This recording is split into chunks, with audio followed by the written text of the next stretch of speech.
الحمد لله والصلاة على نبيه والوزن والفضل والنزل والعزم والجزم بالجزم بوحدته بكبريائه بسلطان وبإعلان وبإتقان وبإيمان وبيان في الفرقان وحده لا شريك له وحده بوحدة واحدا بوحدة موحدا بوحدة وحيدا وأحدا بلا مدة وجدة ونصب ووصف في الكمال لا شريك له ولا نذير له ولا مثل له ولا مثال له ولا وزير له ولا مقارن له ولا مكاذب له ولا مكامل له ولا مصارع له ولا مقارن له ولا مكاذب له ولا مداني له ولا مصارع له ولا منازل له ثم نشهد أن لا إله إلا الله وحده لا شريك له من يشرك في ذاته وصفاته وعاداته وآياته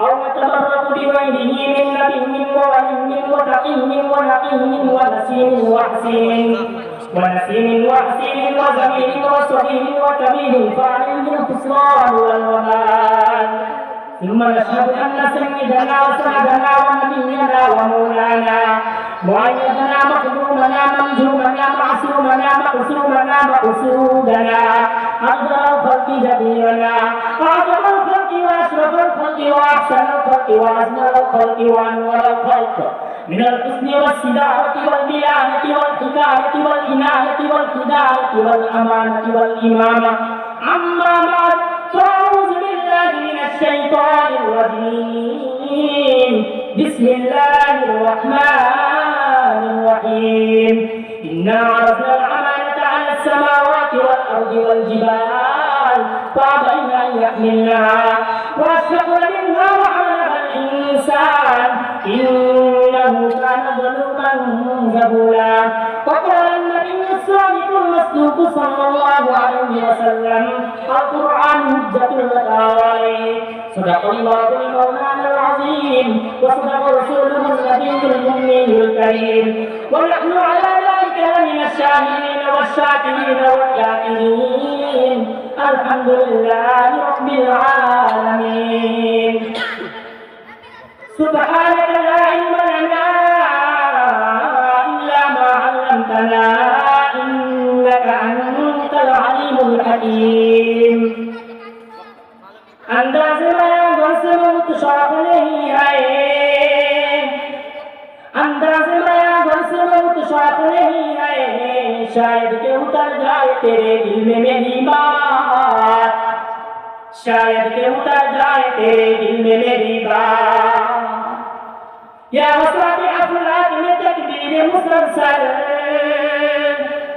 या वसरत अफलाक में तकदीर मुसलसल या खाको या होश में तस्बीह मुनाजात या खाको या होश में तस्बीह मुनाजात वमन हले मर्दाने खुदा जाने खुदा मस्त वमन हले मर्दाने खुदा जाने खुदा मस्त वमन हले मुल्ला व जमादार नबातात वमन हले मुल्ला व जमादार नबातात ला इलाहा इल्लल्लाह ला इलाहा इल्लल्लाह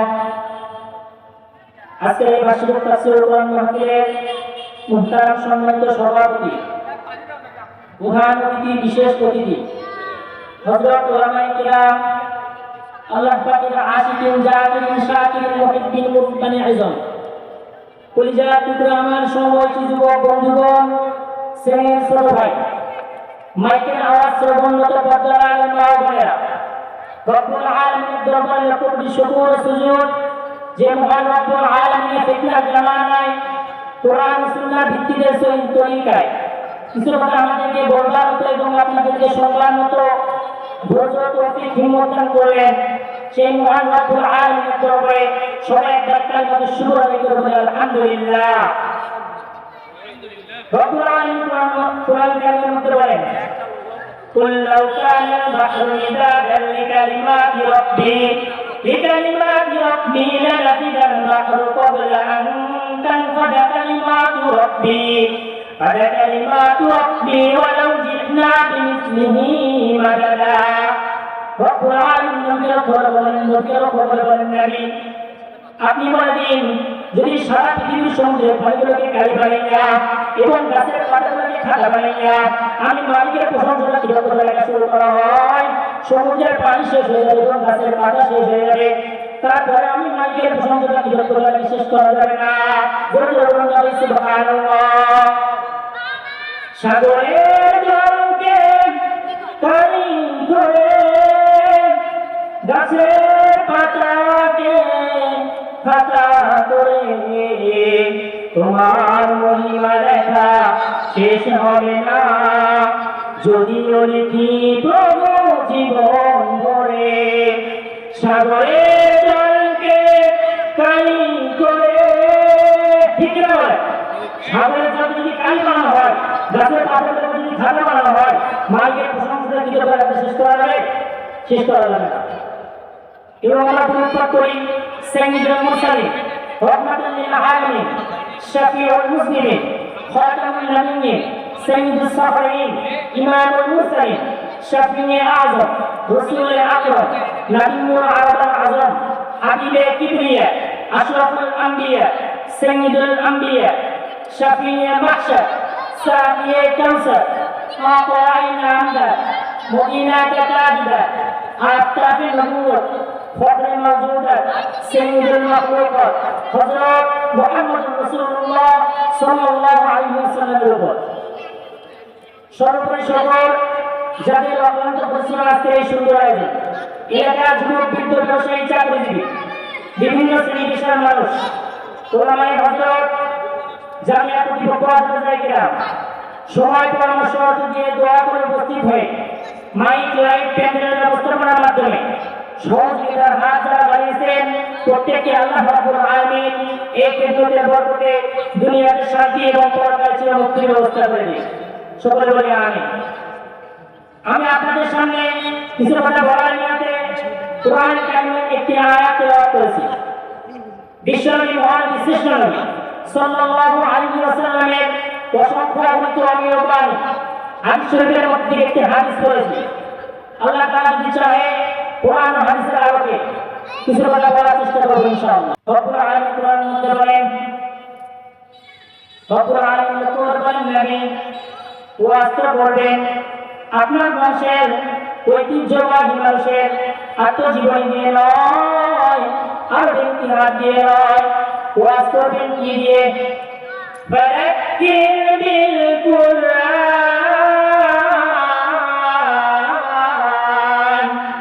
ওয়াজ হবে কোরআন দিয়ে। কি দিয়ে? ওয়াজ হবে কোরআন দিয়ে। কোরআন দিয়ে ওয়াজ শুনলে লাগবে। وَإِذَا تُلِيَتْ عَلَيْهِمْ آيَاتُهُ, আল্লাহ পাক বলেন যখন তারা তেলাওয়াত করে আপনার উম্মতকে শোনাবেন, যাদাতুহুম ঈমানা, তখন যাদের যে পরিমাণ ঈমান সেটা ঈমান ও বৃদ্ধি হবে। যাকে বলেন ভাই সুবহানাল্লাহ। তাহলে ওয়াজ শুনতে এসে ঈমান বাড়াতে না কমাতে? ঈমান বাড়াতে। ওয়াজ করলে কি বাড়ে? ঈমান বাড়ে। কি বাড়ে? কি বাড়ে? ঈমান বাড়ে। কি বাড়ে? ঈমান বাড়ে। সম্পদ বাড়ে দুনিয়ায় থাকে, ঈমান বাড়ে দুনিয়াতেও থাকে, কবরেও থাকে, আখিরাতেও থাকে। তাহলে কোন সম্পত্তি? দুনিয়া, টাকা পয়সা নাকি ঈমান? ঈমানের প্রয়োজন বেশি নাকি টাকার প্রয়োজন বেশি? ঈমানের প্রয়োজন বেশি। তাই ঈমানের মূল্য যেহেতু বেশি, তাই ওয়াজের মূল্য বেশি। তাই ওয়াজের মূল্য যখন বেশি, ঈমানের মূল্য যখন বেশি, কোরআনের মূল্যও বেশি। কোরআনের মূল্য কেমন বেশি? লাউ আনজালনা হাযাল কুরআন আলা জাবাল, আল্লাহ বলেন আমি কোরআন যদি কোনো পাহাড়ের উপর রাখতাম, কোনো পর্বতের উপর রাখতাম, লারাআইতাহু খাশিআ, এর আপনি দেখতেন কোরআনের ভয়ে, কোরআনের শ্রেষ্ঠত্বে, কোরআনের আজমতে, কোরআনের জালালিয়াতে, কোরআনের কিবরিয়াতে, কোরআনের বরত্বে, কোরআনের মহত্বে, কোরআনের ভারী হওয়ার কারণে পাহাড় বসে গলে যেত। আল্লাহ বলেন হারাজনাল কোরআন, আমি পেশ করেছিলাম। কাকে পেশ করেছিলাম? পাহাড়কে পেশ করেছিলাম। পাহাড় কি বলেছিল? আসফাকুল মিনহা, পাহাড় বলেছিল আল্লাহ এই কোরআন কারীমের সামর্থ্য আমি পাথরের মধ্যে নাই। এরপরে কোরআন দিলেন কাকে? মানব জাতিকে। কাকে? মানব জাতিকে। وَحَمَلَهَا الْإِنسَانُ إِنَّهُ كَانَ ظَلُومًا جَهُولًا। মানুষ হয়ে কোরআন গ্রহণ করে, অথচ এই মানুষ তো গোস্তের টুকরো, এই মানুষ তো রক্তের থেকে তৈরি। এই জন্যই তো আল্লাহ রাব্বুল আলামিন যখন কোরআনকে সৃষ্টি করলেন, তখন আসমান থেকে বললো, আসমান আমার তুমি বানি। এবার আসমান থেকে বললো, মাওলা তোমার আমার কত দামি আমানত, তোমার আমার কত ভারী আমানত, তোমার আমার কত আজমত ওয়ালা আমানত, এত ইজ্জত ওয়ালা আমানত। এই আমানতের মধ্যে সারা আসমান বলতেছে, ও মাওলা তোমার আমার আমি নিতে পারবো না। এরপর আল্লাহ রাব্বুল আলামিন তার প্রিয় মাখলুক পাহাড় যখন বলল, পাহাড় আমার তুমি বানি। এবার পাহাড় থেকে বলল, মাওলা তোমার আমার কত দামি আমানত, তোমার আমার কত ভারী আমানত, তোমার আমার কত শক্তিশালী আমানত। এই আমানতের মধ্যে সামর্থ্য এই পাহাড়ের নাই। এরপর আল্লাহ রাব্বুল আলামিন তার তৃতীয় মাখলুক জমিনকে ডেকে বললো, জমিন আমার তুমি বানি। এবার জমিনকে বললো, মাওলা তোমার বড় বান্দা আসমান যে আমার নিতে পারলো না, তোমার বড় বান্দা জমিন যে আমার নিতে পারলো না, আমি কিভাবে তোমার আমানত নেব? এরপর আল্লাহ রাব্বুল আলামিন তার একদল দুর্বল বান্দা মানুষ, কি বলেন না, মানুষ কেমন দুর্বল, কেমন দুর্বল, নামাজে দাঁড়ায় লঙ্গির ভিতরে যদি তেলা পোকা দৌড়ে দেয়, ও নামাজ ছেড়ে দৌড়ে দেয়, ঠিক না বলে? কেমন দুর্বল, কেমন দুর্বল। কানের ভিতরে মশা কামড় দিতে হয় না, শুধু কেবল ফোন ফোন করে আর ঘুম ভেঙে যায়। এমন দুর্বল বান্দাকে যখন বললেন, ওরে মানুষ আমার তুমি বানি। এবার মানুষ মনে মনে হায় হায়, আল্লাহ পাকের বড় বান্দা আসমান, ও না করলো। দ্বিতীয় বান্দা জমিন, ও না করলো। তৃতীয় বান্দা পাহাড়, ও না করলো। আমিও যদি না করি, মাওলা কুদরতি মন যাবে কারণে, আরে পারি না পারি পরেরটা পরে দেখা যাবে। আরে তো আমি মাওলার মুখের মধ্যে হাসি ফোটাইয়া দে। এবার আল্লাহ রাব্বুল আলামিন বললেন, ওরে মানুষ তোরা পারবি কি পারবি না একবার চিন্তা করলি না? আমি মাওলাকে খুশি করার জন্য তোরা রাজি হয়ে গেলি, যা যা যা। আমি মাওলার সিদ্ধান্ত নিলাম, এই কোরআনুল কারীম আমি তোদেরকে দিয়া দেব। ইন্না আরাদনাল আমানাতা আলাস সামাওয়াতি ওয়াল আরদি ওয়াল জিবাল ফাআবাইনা আন ইয়াহমিলাহা ওয়া আশফাকনা মিনহা ওয়া হামালাহা আল ইনসান ইন্নাহু কানা যালুমান জাহুলা।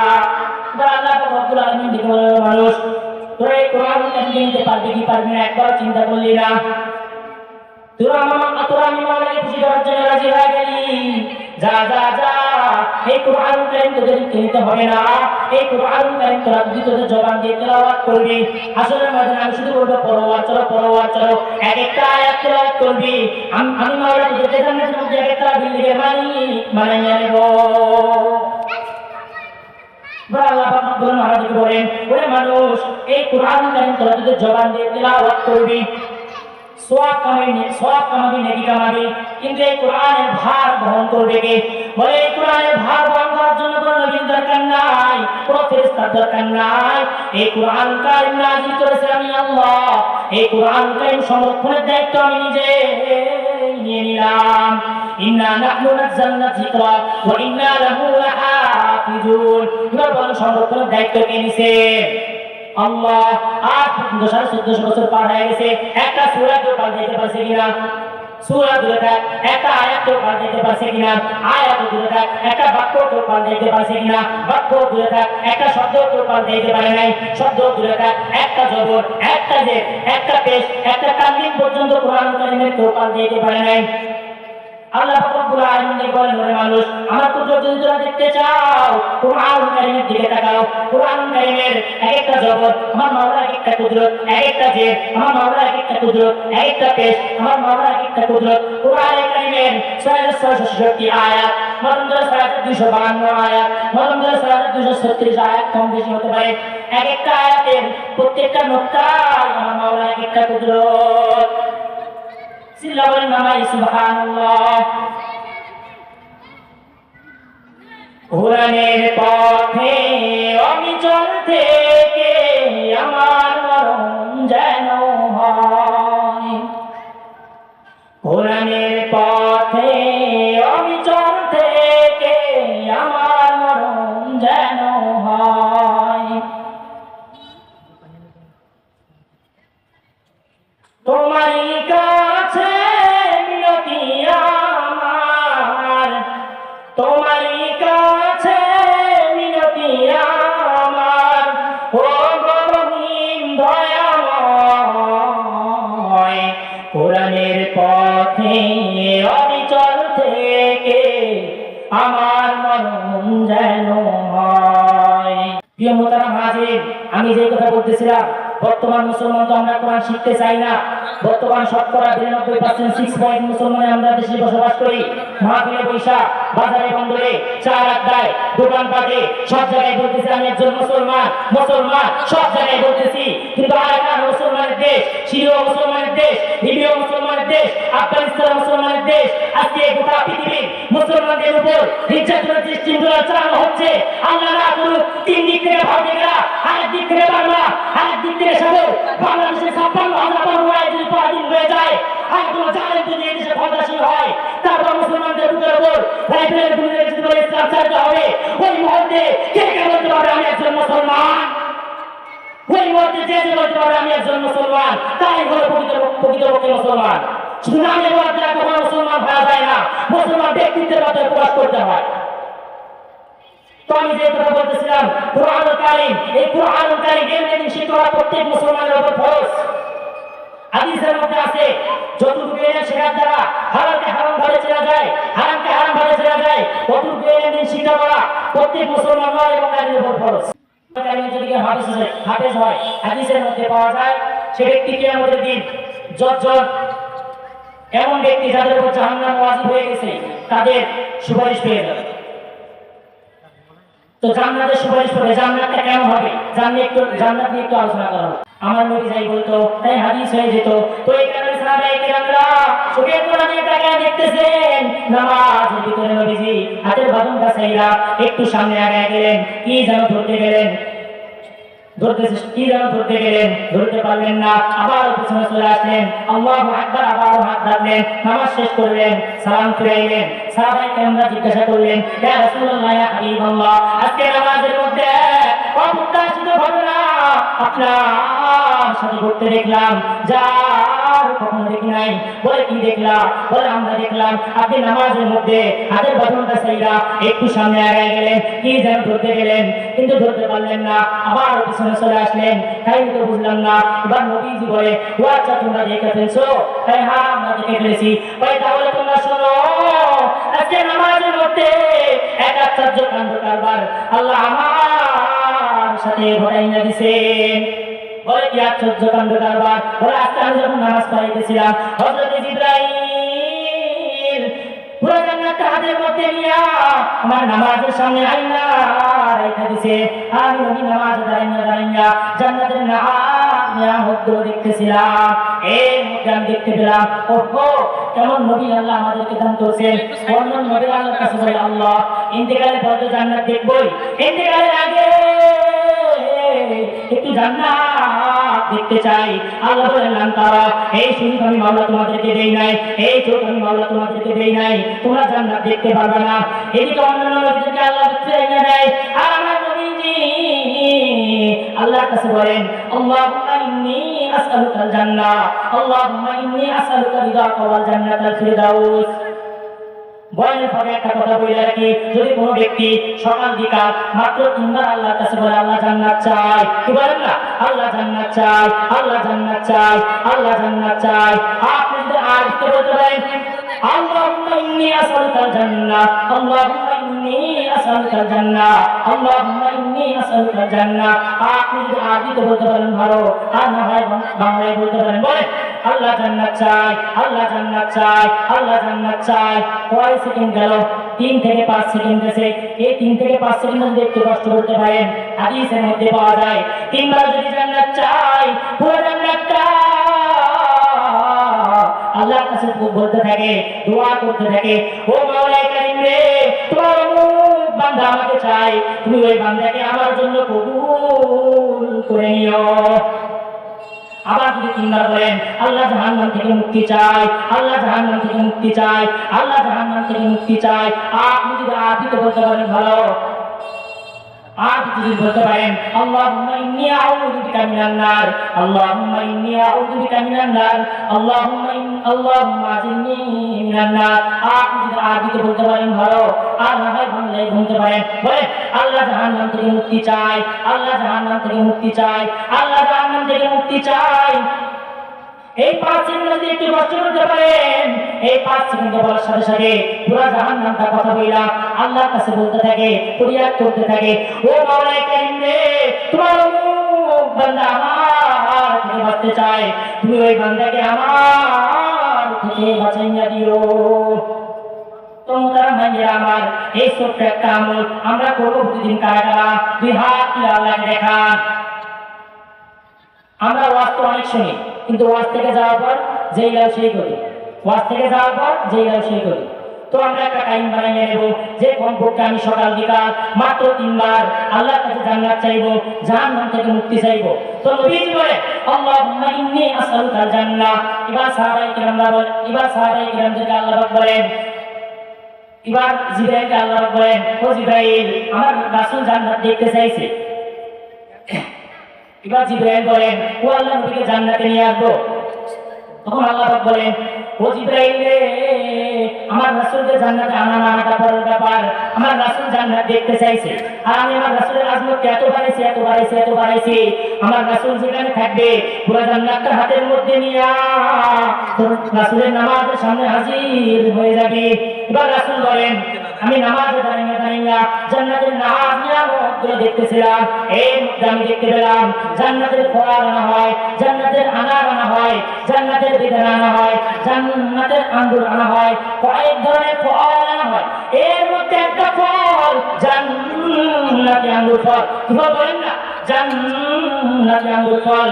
আঙ্গুর ফল একটা থোড়া আমার সামনে আনা হয়। আপনারা থোড়া বলেন না ঝুব্বা বলেন, আপনারা এই দুই জানিয়ে আঙ্গুর ফল একটা থোড়া আমার সামনে আনা হয়। আমি নবী জান্নাতের আঙ্গুর ফল বলে কথা, আমি আর নিজেকে সামলাইতে পারলাম না। নবীজির সামনে জান্নাতের আঙ্গুর ফল আছে, নবীজি আর নিজেকে সামলাইতে পারে না।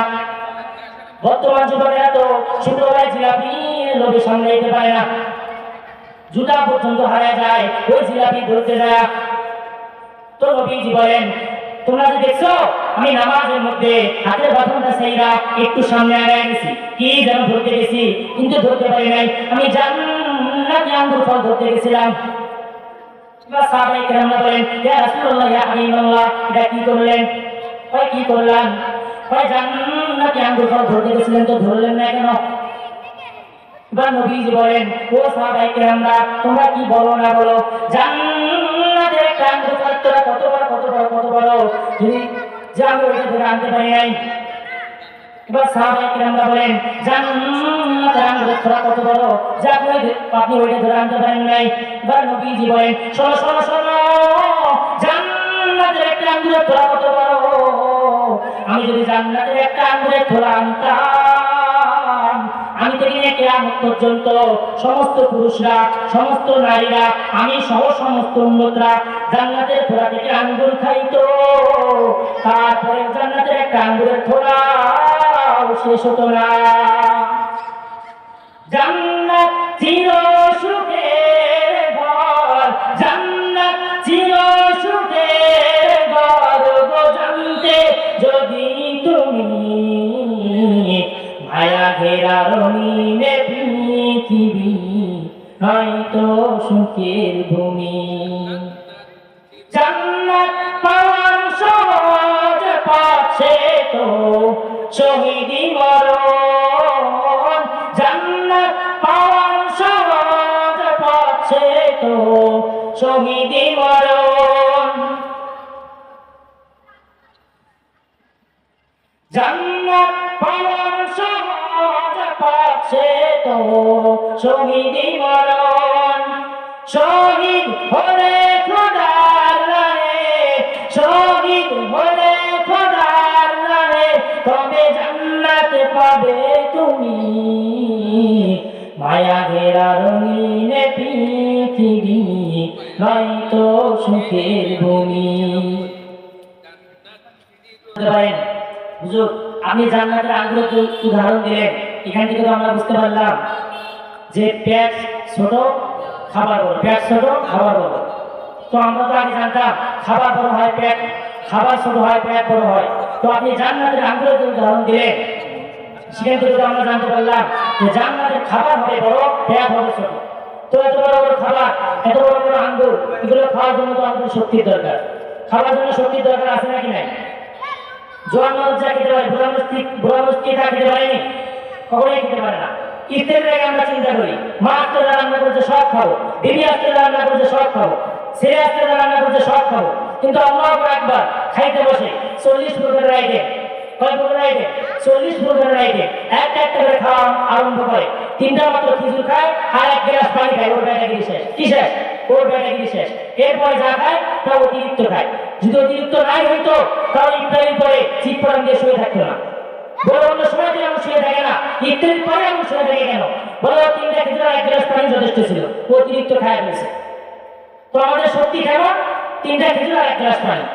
তো এই খেজুর, এই খাবারের শক্তি নিয়ে আমরা জান্নাতে খাবো। প্রিয় মোহতারাম হাজিরিন, আমরা যখন জান্নাতে অবস্থান করব, আমরা জান্নাতে অবস্থান করা অবস্থায় মনে করেন আপনার মাথার মধ্যে একটা পাখি উড়ে যাইতেছে। কি যাইতেছে? একটা পাখি উড়ে যাইতেছে। আপনি যদি খাই মনে করেন আহা পাখিটা যদি খাইতে পারতাম, সাথে সাথে পাখিটা ঘুরা হইয়া 3টা জিনিস, পেট, পাখি, দস্তরখান, এই 3টা জিনিস আপনার সামনে হাজির হয়ে যাবে। পাখি খাওয়ার পরে হাতিগুলো আবার পাখি হয়ে উড়াবে। তো বিজ্ঞান আগে কি বলতো জানেন?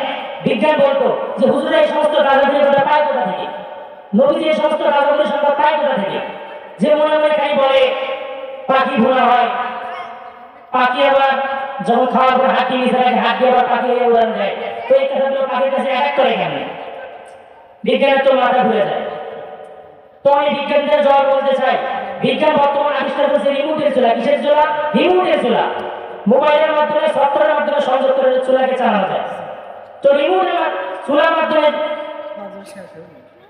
রিমোটের মাধ্যমে যদি চুলা কন্ট্রোল করা যায়, রিমোটের মাধ্যমে যদি এসি কন্ট্রোল করা যায়, রিমোটের মাধ্যমে যদি পাখা কন্ট্রোল করা যায়, রিমোটের মাধ্যমে যদি হাজার হাজার ফুট উপরে, হাজার হাজার মাইল উপরে যদি স্যাটেলাইট কন্ট্রোল করা যায়, যেই বুদ্ধি দিয়ে তুই রিমোট বানাইছিস, এই বুদ্ধি দিয়েছে তোর আল্লাহ। তো জান্নাতে আর কোনো ইঞ্জিনিয়ার থাকবে না। জান্নাতে যিনি ইঞ্জিনিয়ার হবে তিনি হবে স্বয়ং আল্লাহ নিজে। আল্লাহ কি পারবেন না আমাদের মনে রিমোট তৈরি করতে? মনে মনে খাই বলবেন পাখি ঘোড়া হইয়া, পেট, পাখি, দস্তরখান, এই 3টা জিনিস আপনার সামনে হাজির হয়ে যাবে। পাখি খাওয়ার পরে হাত দিয়ে আবার পাখি হইয়া উড়াল দেবে। তো যখন পাখি খাওয়া শেষ হবে তারপর এসে হলো প্লেট। তো আপনি যখন দেখবেন প্লেট থেকে ঘেরা আসতে থাকে, তো মনে মনে বলবেন প্লেটটা একটু কামড় দিয়ে দেখি তো। তো আপনি যখন প্লেটটা কামড় দিয়ে ধরবেন তখন দেখবেন প্লেট থেকে 70 রকমের ঘ্রাণ। কয় রকমের ঘ্রাণ? 70 রকমের ঘ্রাণ। তখন আপনি প্লেট ছুটে খাই ফেলবেন। তো পাখি গেল, পেট গেল, এবার রয়েছে হলো দস্তরখান। কি হয়েছে? দস্তরখান। তো আমি পেটের একটা উদাহরণ দিই। আমি যখন এই ঘটনা পড়তেছিলাম তখন আমি মনে মনে বলি যে পেট কিভাবে খায়। তখন আল্লাহ তাআলা দুনিয়াতে দেখা সুযোগ করে দিয়েছেন। কেমন জানেন? বাচ্চারা একটা আইসক্রিম খায়। কোন আইসক্রিম? কি আইসক্রিম? কোন আইসক্রিম? ভিতরে খাও খায়, বাইরে প্লেটের মধ্যে যেটা সেটাও খায়। তো ওটা কি সুন্দর? ওর চেয়েও বেশি সুন্দর জান্নাতের প্লেট। তো পেটও খায়, পাখিও খায়। এবার হয়েছে হলো দস্তরখান। তো দস্তরখানটা সবাই খাবে। তখন দেখবে যে রুটির মতো টুল টুল করতেছে। তখন আল্লাহকে বলবে আল্লাহ এটা কি বুঝলাম না। তখন আল্লাহ বলবে এটা রুটি। রুটি তো বুঝলাম, কিন্তু এটা বানাইছো কি দিয়ে? তখন আল্লাহ বলবে ওরে বান্দা, তোর আমার যে জমিনের মধ্যে কোরআন তেলাওয়াত করতি, যেই জমিনের মধ্যে আমার সিজদা দিতি, কোরআন তেলাওয়াত, কোরআনের সাথে যদি মিশে যায় তার দাম অটোমেটিক বেড়ে যায়। এই কাপড়ের কি দাম? এই কাপড়ের কোনো দাম নাই। এই পায়জামার কি দাম? এই পায়জামার কোনো দাম নাই। এই পায়জামা ওয়াজের সাথে লেগে থাকে, এই পায়জামার কোনো দাম নাই। কিন্তু এই কাপড় দিয়ে যখন পুরো একটা গিলা কোরআনের জন্য বানানো হয়, কেমন দামি হয়ে যায়। যদি এই কোরআন গিলাটা মাটিতে পড়ে থাকে, আমরা সাথে সাথে উঠে চুমু খাওয়া শুরু করে দিই। বলে এই কাঠের কি দাম? এই কাঠের কোনো দাম নাই। কিন্তু এই কাঠ দিয়ে যখন পুরো একটা গিলা কোরআনের জন্য বানানো হয়, কাঠের কেমন দাম বেড়ে যায়। যদি গিলাটা মাটিতে পড়ে থাকে, আমরা সাথে সাথে উঠে চুমু খাওয়া শুরু করে দিই। বলে ইরাকের আলাদা কোনো দাম নাই। এখান থেকে দূরে ধাপড়াতে নামাজ পড়লে, মসজিদে নামাজ পড়লে যেই সব, মাদ্রাসা জামে মসজিদে নামাজ পড়লে সেই সব। কিন্তু মক্কায় কোরআন নাযিল হয়, মদিনায় কোরআন নাযিল হয়। মক্কায় নামাজ পড়লে 1 লক্ষ টাকাতে সওয়াব পাওয়া যায়, আর মদিনায় নামাজ পড়লে 50,000 টাকাতে সওয়াব পাওয়া যায়।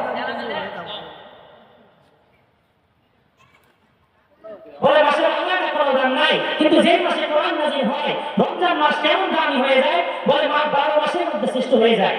এবং রমজান মাসে প্রতি ফরজে আল্লাহ পাক 70 বার ফরজ আদায় করার সমান সওয়াব দিয়ে দেয়। তবে মোহতারাম হাজিরিন, শুধু তাই না, কোরআন পাক যারা শেখে, কোরআনের যারা হাফেজ হয়, আল্লাহ পাক তাদের পায়ের নিচে ফেরেশতাদের দামি পাখাগুলো বিছায় দেয়। তবে মোহতারাম হাজিরিন, আসসালামু আলাইকুম ওয়া রাহমাতুল্লাহ। ভাইয়েরা আমার, আমি যে কথা বলতেছিলাম যে কোরআনের কারিমে যারা হাফেজ হয়, আল্লাহ তাআলা তাদের পায়ের নিচে ফেরেশতাদের দামি পাখাগুলো বিছায় দেয়। আসমান এবং জমিনের পরে, আসমান এবং জমিনের মধ্যে আল্লাহ এবং রাসূলের পরে ফেরেশতাদের দামি যে পাখাগুলো আছে, এর চেয়ে দামি আর কোনো জিনিস নাই। তবে মোহতারাম হাজিরিন, আমরা যারা কোরআন নিজে শিখতে পারি নাই, কমপক্ষে একটা সন্তানকে, সবাইকে তো কোরআন শেখাবো, কমপক্ষে একটা সন্তানকে কোরআনের হাফেজ বানাবো, আমরা কেমন দামি হয়ে যাবো। কিয়ামতের দিন আল্লাহ তাআলা কোরআনের হাফেজদেরকে 10 জনকে নিয়ে জান্নাতে যাওয়ার সুপারিশ দান করবে। তবে মোহতারাম হাজিরিন, আমি দু একটা কথা বলে আমার বয়ানকে শেষ করবো। আমি মাদ্রাসার ছাত্র ভাইদের লক্ষ্য করে একটা কথা বলতে চাই, শুধু মাদ্রাসায় বসে পড়াশোনা করলে আমরা নিজেকেও রক্ষা করতে পারবো না, জাতিকেও রক্ষা করতে পারবো না। প্রত্যেক ছাত্র, প্রত্যেক আলেম দায়িত্ব নিতে হবে। একদিন এক যুবককে ইসলাম বোঝাতে হবে, ইসলামের বিধিবিধান বোঝাতে হবে। একদিন এক যুবকের সঙ্গে পশ্চিমা গণতন্ত্র বলো, সেকুলার বলো, তাদের মুখে উন্মোচন করতে হবে। যুবক মুসলমান, মুসলমান, তোমরা যদি তাদেরকে বোঝাতে পারো, তাদেরকে সঙ্গে নিতে পারো, মৃত্যুর পর তোমার কোনো দরকার নাই, মৃত্যু আসলে আসবে। তোমার মুসলিমকে বুঝিয়ে তাদেরকে সঙ্গে নাও, তোমার আত্মীয় স্বজনকে বুঝিয়ে তাদেরকে সঙ্গে নাও। কাফেররা তৈরি করো, ঐক্যবদ্ধ হও। কাফের দুনিয়া, মুশরিক দুনিয়া, জালেম দুনিয়া জানিয়ে দাও। ঐক্যবদ্ধ ক্ষমতার কারণে তোমরা মানবাধিকার প্রতিষ্ঠার জন্য মরিচিকা দিকে মানবাধিকারের কথা বলো। আমাদের উপর আক্রোশ চালালে আল্লাহর কসম, রব্বে কাবার কসম, মাওলায়ে কায়িমের কসম, দেহের সর্বশেষ রক্তবিন্দু যদি হলো তোমাদের বিরুদ্ধে লড়াই করে যাবো ইনশাআল্লাহ। পরিশেষে আমি বলতে চাই, আমি যখন ইমানদার, আমি যখন মুমিন, আমি কখনো কুফরকে বরদাস্ত করতে পারি না, আমি কখনো বাতিলকে বরদাস্ত করতে পারি না। বাতিল যাই হোক না কেন, ষড়যন্ত্রের যাই হোক না কেন, বাতিলকে পরিষ্কার ভাষায় বলতে চাই, ইসলামের বন্ধন, আল্লাহ রাসূলের বন্ধন, ইসলামের বন্ধনের কাছে কেউ টিকতে পারে না, আল্লাহ রাসূলের মুহাব্বতের কাছে কেউ টিকতে পারে না। আমি বাতিলকে পরিষ্কার ভাষায় বলতে চাই, হকের মোকাবিলায় যখন আসো, লড়াই করতে এক পা পিছপা হবে না ইনশাআল্লাহ। হে মুমিন সৈনিক, হে ইমানদার, তোমরা যদি জিন্দেগির সফলতা পেতে চাও, আসো আল্লাহর দিনের সৈনিকের কাতারে নাম লিখিয়ে দাও। আল্লাহর দিনের সৈনিক হয়ে বাঁচতে গেছি বলে শহীদ, আরেক পাখির জিন্দেগি কামিয়ে দেব সফলতা। ওয়া আখিরু দাওয়ানা আলহামদুলিল্লাহি রাব্বিল আলামিন।